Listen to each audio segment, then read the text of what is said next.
We're getting to that point in Nebraska spring practice where pecking orders are starting to be established. Matt Rhule is making early favorites to who will start, who will be second and third string, and then who will be on the scout team. So in today's video, we're going to answer exactly that. I'm going to go over my predictions for the Nebraska football offensive depth chart. We'll go over every single position in detail, along with some hot takes for each. So real quick before we get into it, if you like the content, please hit the like button on this video. It's completely free and it helps me out, along with subscribing to the channel if you don't want to miss out on the best Nebraska football and Nebraska recruiting content right here on the Wilson Sports channel. Nobody is doing it like us here on Husker YouTube, so please subscribe to support Nebraska athletics. But without further ado, let's jump right into it, talking about the depth chart for Nebraska. And right off the bat, if you listen to Matt Rhule and what he talks about in his press conferences, he emphasizes competition. None of this will be finalized until, let's say, a couple days before the first game of the season. We're far out from there. These are just simply my predictions based on what we've heard so far, based on inside info of who's playing the best within spring ball. So let's just jump right into it. Starting off with the quarterback position, I'm not going to go too in detail. You know who it is. Dylan Raiola will be the quarterback one. Not going to go too in detail about that, but the quarterback two is going to be Heinrich Haarberg. From the way it's sounding, he's playing very well in spring practice. At the end of the day, Daniel Kaelin might just be better than Haarberg as a true freshman. That's very well possible. But the fact of the matter is they want to save his red shirt.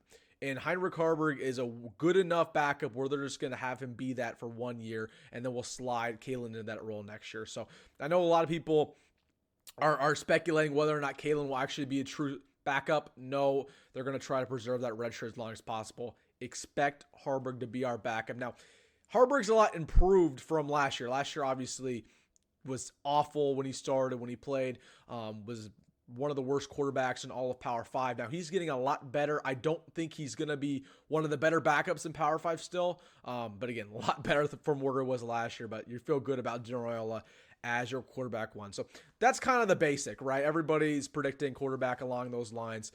But here's where we start to shake things up when we talk about the running back position. And if you talk to any Nebraska fan, they all have different takes. Oh, this guy thinks Dante Dowd's going to start. This guy thinks Gabe Irving's going to start. This guy likes Ramir Johnson. He thinks he's going to start.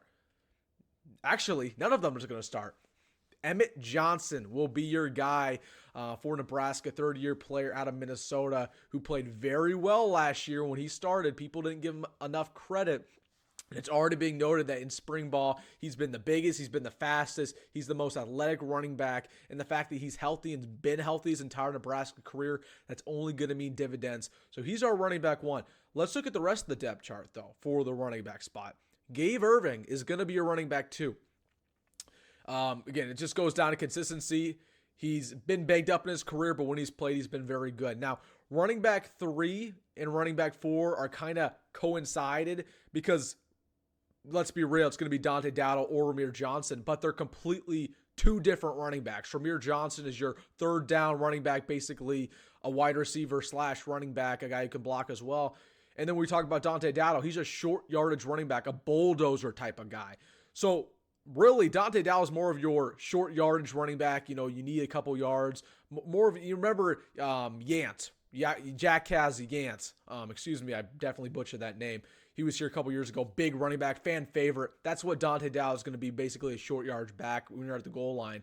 Ramir Johnson is that guy you're going to bring in on third down. So both those guys will still get carries, will still get opportunities. But I know it's a little bit of a shock to many people. A lot of people expect Dante Dowdle to start. I still think he's a little bit far off from his development. Yeah, the measurables look good. Yeah, again, he has huge arms, really, really well built. But again, that hasn't translated to the football field yet in his career. So we'll have to watch out on that. So running back, shaking it up a little bit. Now let's go to the wide receivers, and same thing with the running backs. Everybody has a different take, who they think is going to be the guy. Let's start off with the obvious. Jamal Banks at that wide receiver X spot. He's starting. No question about it. Let's move on. Going into the slot, Jalen Lloyd is your guy. He's the second best performing wide receiver at spring practice so far. He was arguably our best receiver last year, a guy who does not get any love from the Nebraska fan base. By Jalen Lloyd's stock right now. I mean, he runs a 4.2 speed. I mean, what else can we say about this guy? He's going to take a big step. So we have Jamal Banks. We have Jalen Lloyd. Now it's a question, who's going to start at that wide receiver Z spot? And I was between two wide receivers, Demetrius Bell and Malachi Coleman. And I was going through my pros and cons of both, and I got to go with Malachi Coleman. And I love all the hype that Demetrius Bell is getting right now in camp, and I believe he's the real deal. But the fact that Malachi Coleman played as a true freshman, that Matt Rhule trusts him enough to put him on the field over all those other true freshmen, makes me think he's going to give him the nod here in the fall. But Demetrius Bell will still get a bunch of playing time as that fourth wide receiver in that rotation. Some other guys in the rotation, Isaiah Nair is a guy that I don't expect to actually be one of our top 4 receivers. I know that's a surprise to many people out there. He's a transfer from Texas. It's just injuries, man. And it's about building confidence in himself, building confidence in that knee. At the end of the day, I find it very hard to predict big things from a guy who we haven't seen perform at a high level in 2-3 years. I think that's very hard. I think Isaiah Nair has a high ceiling. But I believe him to be probably that 5th string wide receiver, that 5th wide receiver on the pecking order. Isaiah Garcia-Castaneda will be in the rotation. Alex Bullock will be in the rotation. So you feel really good about that wide receiver core, but those are your primary 5. Now, before we get into the O-line, I have to talk about the tight end position, because when I was making my positional rankings videos, I said that the tight end is the early favorite to be the worst positional group on this team, and I stand by it. Because when I was making my depth chart right here, it is bad. Thomas Fidone is your tight end 1.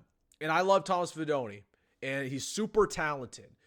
But every single offseason, we're sitting here and saying, is this going to be the year Thomas Fidone breaks out? He's going into his 4th season. He was a blue chip recruit. He was a borderline 5-star. We can't keep doing this about Thomas Fidone. Thomas Fidone is an average Big Ten tight end, nothing more. And that's what I expect him to be. He's not a bad player. He's a really good player. Really, he's above average, but he doesn't move the needle. He's not an All-American. He's not all Big Ten. So that's, to all you guys saying, oh, this is a breakout year for Thomas Fidone. Guys, he's 21 now? No, it's not happening. He's a good player. It's just unfortunate what injuries did to his career. But that, put him aside. We'll talk about the other tight ends. Nate Borkacher, a walk-on guy who's a really good blocking tight end, but nothing more. Carter Nelson, who's a true freshman who's not getting on campus until July. Ismail Smith-Flores, who's a guy who has barely played football in his career. You feel good about him long-term, but I don't feel good about him going into his 2nd year. And then a bunch of other true freshmen as well. So that tight end position, man, not great. Luke Lindenmeyer's in there, walk-on. Expect him to get playing time. But yeah, that's the worst position group on the team. I'm worried about that. But Thomas Fidone's your guy, and you're hoping he can take a step. I'm not going to sit here and say he's a breakout after I just said that's not going to happen. But we hope that he can be that guy and at least be an admirable starter and stay healthy, please. All right, let's get into the big discussion, right? It's all fun and games. We're talking about the running backs and the wide receivers. None of that matters if the O-line doesn't come together. We've learned that over the last decade, haven't we? So, I'm going to say this before I get into it. This O-line unit, you can see by the smile on my face, is really gosh darn good. Like, I'm smiling looking at my depth chart because this is a very good O-line. This is the best it's looked since Bo Pelini. No questions asked. So let's just jump right into it. Talking about left tackle, Teddy Prohaska.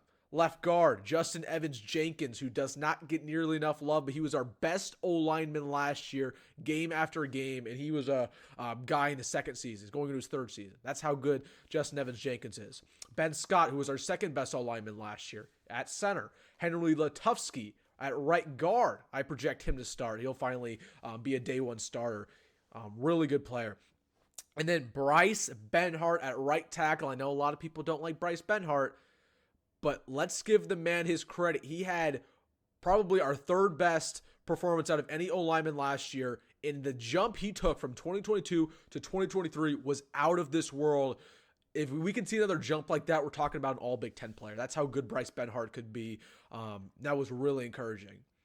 So that's your starting 5. That's a really, really good starting 5. But it doesn't mean anything if you don't have depth. Good thing Nebraska has depth. Turner Corcoran, longtime starter, is going to be that flex tackle guard that you have as that 6th man on the bench, right? You also have Micah Mazuka, who's a transfer, who I made a bold prediction. I don't think he's going to start. I said that before. It's purely stuff off the field. It's purely developmental issues that Matt Rhule's talked about, but he's still a very good player with a bunch of starting experience. Micah Mazuka is there on the bench. Jacob Hood going into, I believe, his third year. He was a transfer from Georgia, 4-star recruit. He's going to finally be in that rotation. And then you have a bunch of second-year linemen who are yanking at the chain to get playing time, and Gunnar Gatula and Sam Sledge, both legacy players who have played phenomenal since they got on campus last year. So much so that Matt Rhule didn't want to redshirt them because they were that good last year, and they're going to be in the rotation as well. I don't know about you guys, but that O-line just got me fired up. I mean, that just got me fired up. That is a darn good starting five, and not only that, but you have really good guys. If there's injuries in that room, you're not stressing at all because you have Turner Corcoran, you have Micah Mazuka off the bench. Man, I mean, awesome stuff, and that's credit to Donovan Raiola, our O-line coach. He's built this from the ground up, gave a lot of his guys. I mean, we're talking about a lot of failed careers here, right? I mean, let's call it what it is, right? Bryce Benhart, 4-star recruit, wasn't living up to it. Turner Corcoran was a borderline 5-star recruit, wasn't living up to it. A lot of these guys just weren't living up to their potentials, and then Donovan Raiola got here, and he took this O-line and progressively got it better throughout 2023 to the point where it's looking like the best unit we've seen in over a decade going into 2024. So shout out to Donovan Raiola. So that is my depth chart for Nebraska. Dylan Raiola is your starting quarterback. Emmett Johnson's your starting running back. Jamal Banks, Malachi Coleman, Lloyd are your wide receivers. Fedoni's your tight end. And then your starting O-line, Teddy Prohaska, Justin Evans-Jenkins, Ben Scott, Henry Letufsky, and Bryce Benhart. Right off the bat, going through all of this, that is the best starting lineup we've seen, the starting 11 for Nebraska in a very long time. But it all depends on how good this O-line is, and it all depends on Dylan Raiola and his development. And I think we're going to be in for a good showing on offense this year because I think Dylan Raiola is going to turn out to be everything that we hope he is. Now, I would be remiss if I ended the video without talking about our coordinator situation. The fact that a couple months ago in November, in even October, probably more than 50% of the fan base wanted our offensive coordinator, Marcus Satterfield, fired. Obviously, since then, Glenn Thomas came in. He's the co-offensive coordinator, but we got clarity as that process went on that he's really not a co-offense coordinator. Marcus Satterfield's still your guy. He's still going to be calling plays. He still has basically the full reins of the offense. But I do expect this offense to look completely different in 2024. It's going to be more of a pass-heavy team, more of a 50-50 run pass, more of even a West Coast pro style offense. So that's something that I'm excited about because last year our offense was horrendous. We went to that power running game, more of an option offense, and it led to our worst offense we've seen in over a decade. I know a lot of fans want that offense because it worked 30 years ago. It doesn't work in modern day college football. You need to air the ball out. And that's what we're going to do this year. So I feel good about that. It just all goes down to the play calling, which was really, really bad, especially in the fourth quarter. And that's nothing I can control here. The depth chart prediction, that's all up to Marcus Satterfield. But we're talking about the talent of this team, man. Really, really darn good. And I hope you're fired up. So this is the this is the offensive edition. We're going to go over the defense next week. And that one, we have a little more hot takes in as well, but some concerns. So make sure to watch out for that one. I'm really excited about this depth chart. Again, those are my early predictions a couple months before kickoff. But let me know if you have anything you want to add, maybe something you don't agree with. You think this guy's going to start, this guy's not going to start. Let me know down below. Make sure to like and subscribe as well to make sure you don't miss out on any Nebraska football content. And as always, folks, go Big Red, go Matt Rhule, and see you in the next one.